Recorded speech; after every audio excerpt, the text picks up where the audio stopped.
I'm going to show you how easy it is to dehydrate cherries in a dehydrator. It's a fantastic way to preserve your cherries so you can have them all year round. Hi guys, I'm Elissa at Moat Cottage Homesteading. Let's get into it. Wash and remove the stems of your cherries. Cut them in half to remove the pits.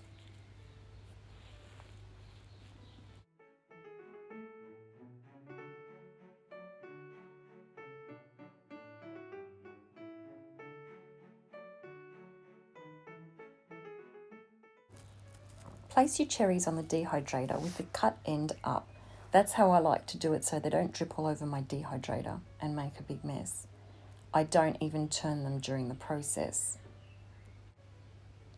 Leave room around each cherry so there's plenty of air circulation in your dehydrator.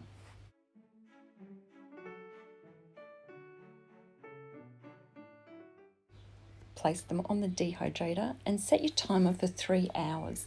You want to set it at 165 degrees Fahrenheit, that's 74 degrees Celsius, or the closest your dehydrator will do to that temperature. 3 hours later, switch your trays around. I find the cheaper dehydrators dry quicker at the bottom, so if you switch the trays around a few times throughout the dehydrating process, this will help to get a more even drying of the food. For the rest of the dehydrating time, set your dehydrator to 135 degrees Fahrenheit or 57 degrees Celsius, or the closest your dehydrator will do. To check and see if your cherries are fully dehydrated, you need to take them off the dehydrator and let them cool down to room temperature. The cherries will be movable, you'll be able to move them, they won't be crispy, but they won't have moisture in them. All dehydrators are different, so keep an eye on your cherries. Mine took 20 hours in total. So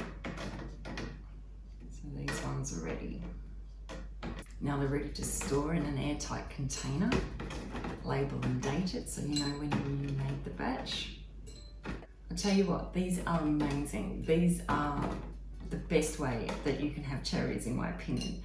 I don't like glazed cherries, but dehydrated cherries are amazing. And they'll be great on cereal in the winter, or in pancakes, cooking, maybe even Christmas pudding.